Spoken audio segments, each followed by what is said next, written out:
tell me what to say.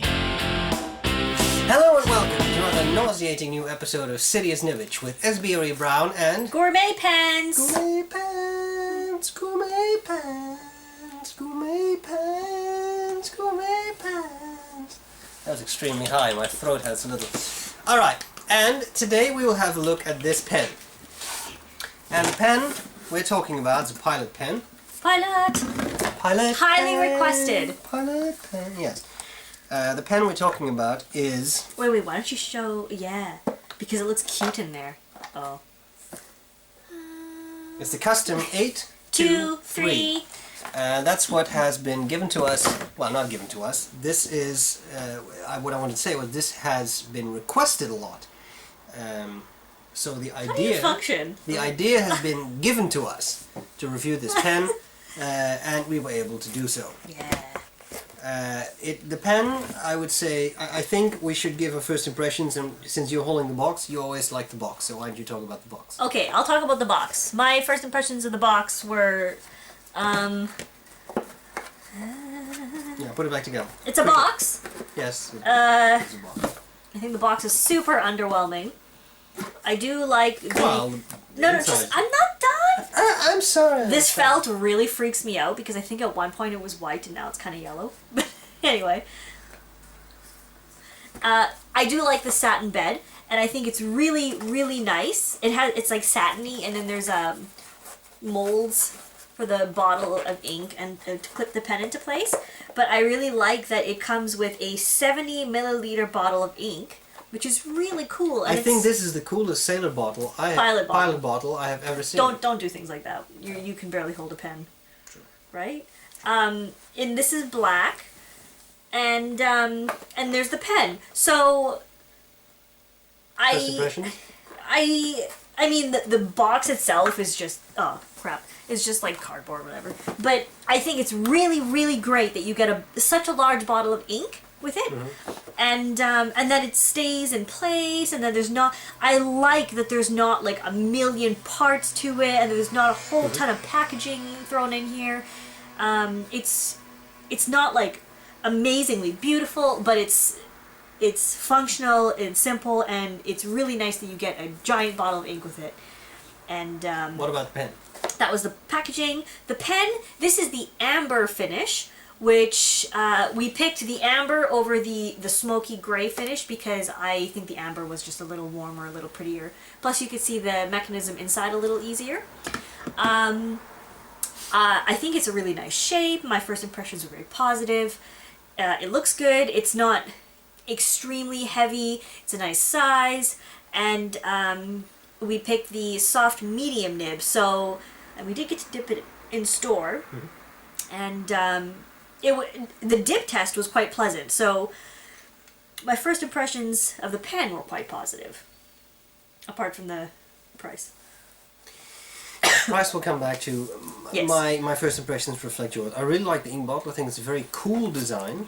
I've never seen a Pilot bottle like that, but I wish they were all like that because I think it's great. The nice broad foot is really useful. Yeah, so you don't knock it over when you're inking? It's pretty cool. As to the pen, I definitely think it's interesting. I like the size, and I like the fact that it has a relatively big nib. So my first impressions of the pen were quite good. Quite good. Alright, next. That's the box. I'll take away the box. What makes it special? Yeah, alright. Well, what makes it special?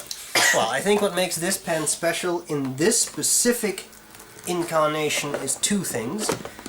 One is the filling system, which is a vacuum filler system that we have seen on, I think, some vintage models like the Snorkel, except this one doesn't have a sack. You dip it in the ink, pull this out, dip it in the ink, push this back in, creates a vacuum, and then the vacuum pops, and then it draws out ink. That is a part of the 823 model. Another thing that I think makes this specific pen special is that it has that soft nib, so it is meant to have above average springiness, but you have to select that nib option. It's not a standard option. What was your writing experience like? Writing experience. Okay, well, As I said, we did get to dip it in store, and the dip experience was considerably better, I think, than the actual inked experience. And what I found was that inked, now we did clean it prior to inking it because, I mean, it has been dipped before and, you know, who knows how many times. So it was cleaned out well, so there was no, you know, ink crud and stuff in there. I found, as for the nib springiness, it was certainly springy. It's definitely a soft, so it's far softer than just the regular Pilot nibs, and which I found really pleasant. I really enjoyed it, and it was a really interesting experience, like to write with it and have it be so bouncy. And I really like that, because especially because it doesn't have wings cut in it or anything, like their Falcon nib has their. Yeah, it's a weirdly shaped nib. But this one is just a regular nib. It just has long, thin tines. Yeah. But what I did find was that it was very skippy. It ran dry while exerting pressure on it. And maybe it's good to say that that was on various types of paper and with Waterman Florida blue in it, so a very well-behaved ink. Now I have read other people's and have heard other people have experienced issues with their nibs, typically with dryness, and yes, we did open the valve. Yeah, yes, there is a sticker on here. Maybe you could read the instructions. Before writing, point the nib upwards and unscrew the tail knob about 2 millimeters. That's because of that secondary ink reservoir, and you don't want it to draw a vacuum, so you need to open that up and then ink flows freely as you write. Yeah, so that was open. And it did have a little bit of feedback, but I mean, it is fairly fine and not bad feedback, so it's not like a glossy, buttery, smooth nib, and that's not a bad thing. I actually enjoyed the feedback, but I was surprised that it was unable to flow so well, that it couldn't keep up, and I was actually quite disappointed because I've heard so many good things about these pens and these nibs and I've had so many good experiences with Pilot nibs that I was really disappointed that at this caliber of pen that their nib wouldn't work. So that was, but aside from the nib, it was a very comfortable pen. So yeah, it's comfortable, and I don't think the writing experience was horrible. No, but I do think that at the price point, and we'll come back to that in a second, you can expect more. Apart from that, gourmet pen said it all. But what I also found was that even with normal writing and no pressure, it did still skip a bit. Yeah, that was my experience too, exact same thing. I mean, with no pressure, it was usable, like it wasn't to the point where it would just run dry, but it definitely ran dry with pressure. And it's fascinating that it skips because it's not a super broad nib, so you wouldn't really have some type of baby bottoms experience with this. But in any case, that was writing experience. Yeah. What did you love about it? I think it's a very pretty pen. The amber color is really nice. It's kind of like a smoky amber, but it's still clear, so you can still see everything. You can see the ink. It's a very and with the gold trim, it's very elegant. I enjoy the filling system. I think that's fun. I mean, it's simple. I enjoy that it can be disassembled. Yeah. It makes it easier to clean, easier to maintain. I really enjoy that. And I was really, really, really excited to try the soft medium nib, or just the soft nib, because I mean the only other soft Pilot nibs I have used was on the Falcon and the Alabo, and this one is a different class of nib, I would say, I guess. That's 14 karat, isn't it? Yeah. Yeah, 14. So, I mean, for me, the writing experience did not let me get to the point of loving the nib and loving the writing experience. So for me, what I really enjoyed about this pen was just its appearance and filling system. I mean, that really sucks, though. Yeah. And I'm sure this is not the case with all of the pens. You know, I'm sure there are other ones that work just fine. Well, I mean, that is of course the case for every pen. When you review one model, you only review usually one exemplar of it, and maybe people rave about this pen. So maybe this was just not the most optimal experience it could have been. Yeah, or maybe the Was it- soft just can't really handle the Yeah. test run that Yeah. I put it through, but I mean, it should be able to handle some pressure. So I suppose that covers what you hate about it too. Yeah, but even hate is a strong word. No, that's okay. I think to a large extent, I agree. I think it is a nice model. It is a nice size. The filling system is nice. It's not unique, but you have the TWSBI VAC 700. You have pretty much every Visconti with a power filler system. There are vintage pens like a Snorkel, but it's nice. It holds a lot of ink. So if you are looking for a pen that will really hold a lot of ink on the road, But it's also not super heavy, no, it's, which is it's nice. definitely Unlike a lot of Viscontis. yes. It's nicely it's a balanced. comfortable It's pen. well made. It is I think it's a pleasant nib, but this is not a nib without issues, as you have described. Yeah. So that I love. I do like the looks. What I don't like about it so much was the performance of this specific one. And to be honest, I think that is pretty much it, because I do like the balance, I do like the looks, I do like a lot about it. I think that the writing performance was my main issue. Would you buy it? Well, that is an interesting one, Yeah. because, I mean, that's kind of tough, because this model goes, say you're buying from a store, like just like retail, and you're not looking at eBay or something. This model is 600 euros here in Europe, like so locally. Where in the US, it is a far more reasonable 300 US. So at 600 euros, that's really painful, I would say, because you can get Well, you can get a lot. you can get a lot. You open up a lot of options when you get up to 600 euros. So, And I think that is also the issue yeah. that taints the way you look at the pen. At Yes. such a high price. Well, at you least for expect- me. Yeah, for me too. If at such a high price, or relatively high price, you expect a flawless performance. If you were looking at a $300 pen, that's still very expensive. But it's not twice as much, right? So I think that makes a difference, and I can understand why people in the US might rave about this pen. Because for $300, I would say you get a very good deal. For 600 euros, I'm not sure. That's the difference, yeah. So I would not buy it at 600 euros ever again.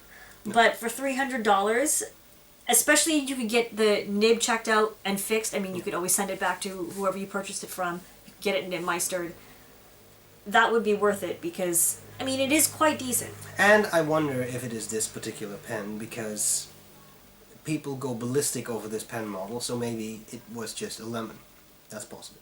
Well, I mean, but that's the thing. I mean, I've used many Pilot nibs, and I was quite surprised that it did not perform Having to said Pilot that, standards. I would like to emphasize again, it was not a terrible writing experience. Yeah, I just think it was not, Pilot standard. yeah, in accordance with the price. Yeah. Now, is it, or is it not, serious Nibbage? Well, let's do two. Yeah. At 600 euros, I would put it somewhere down here. Yeah, so would I. Because I think 600 euros, I understand there are issues with cost and all that. I was once told by a Dutch retailer that pretty much he sees Pilots sold in the US at the price that is cost for him. So you can imagine that that is not something one specific Dutch retailer does. For some reason in Europe it seems to be the case that Pilot just skyrockets prices, and I don't understand why. But it's what it is. So I agree at that price point. But It's not for, particularly yeah, serious. so I mean, 600 is really painful because, again, at 600 euros, you have a lot of other options. Also, because in all honesty, it's not a specific, it's not a very high-end material. We're not talking about a celluloid pen that's beautiful. No, it's It's a- pretty, it's but a it's not vacuum outstanding. thing. Although they do have Urushi models and all that. Yeah, okay, but then you are paying for something else. Yeah, that's what I mean. at this specific particular thing, one. it's not that fancy. The most expensive thing is the gold nib, I guess, solid gold nib. So that's a little odd. Okay, go on. But I would say for 300, it. Sorry, I can't see what I'm doing here. At 300, I would put it around here. You know, it's not super serious nibbage for me. And I think the problem for me was that I wasn't wowed by the nib. And it's not that I have to be wowed by the nib, but I expect that I should be able to write with it without it running dry or skipping out completely. Yeah. I agree. You know, and I'm sure that the retailer will fix this, Absolutely. but it's a honest, serious Nibbage. So just giving you what we got. Sorry, I don't know why I say things. Finally, what else could you get at this price point? Now, of course, that's difficult because you're looking Well, at let's do 600 both. euros. Let's make it fun. Well, if you look at 600 euros, you can get a lot. I mean, you're looking at. Well, you're looking at Pelicans Pelican at Mont Blanc. 1,000. You're looking at the 146. 146. You'll be I guess. between the 146 and It 149. would not be 149 at that price, but Yeah, I you think the would be 146 146 or 750. close to 146. You could probably look at some Visconti You can models. definitely look at Visconti models. You can A even really look, nice Parker Duofold. Yeah, there are many options. It's an expensive pen, so there is many options of really nice pens out there. Which is really fun, though. Yeah, You know, it is. so- Now, what if you're looking at $300? Which, to be honest, is a lot more reasonable. I think so. Of course. Well, you could look at the 2000. Lamy 2000. Yeah, you could buy The steel one. The steel 2000, yeah. That's radically different, though. You could look at other. You could look at other. Oh, pilots. you know what you could get is a Edison Menlo. You get Edison Menlo. Because that has a fun, pumpy system. Fine, yeah, you could look at a Pilot or a Namiki Falcon or Pilot Elavo or Pilot. Or the metal versions. Yeah. Yeah. So there With was a flexi nib. if you really want this filling system and you're on a tight budget, you can get a TWSBI VAC 700. In fact, Oh, I think they were discontinued, weren't they? yeah, they are. So you'd have to scoop them up right now. Skip them up! And you can even use a TWSBI wrench to disassemble this pen. Which is pretty cool. Same parts. Pretty cool. Anyway, so that's Sorry. many Do options. you want to come say bye? No, she doesn't. Come say bye. People like you. They like you more than us. Come on. That's true. Should I go get her? Yeah, you should go. Come. Don't even touch me. I'm not saying anything. Did you want to say bye? Complete disinterest. Yeah, but also nothing in that head. I wasn't talking about the cat. No. Ugh, where are you going? Alright, Anyway, that's enough of this. this was another nauseating episode of City's Nibbage. She's climbing. Where are you climbing? Say bye. No, the camera's there. Bye. Oh my god. Guess you can only expect so much. Right? We hope this was useful. Yep. And we'll see you later. Probably. Bye! Bye! Yes, yes. Meow meow. Meow meow meow meow meow meow meow meow meow meow meow meow meow meow meow meow. Meow meow meow meow meow meow meow. Okay, you better turn it off.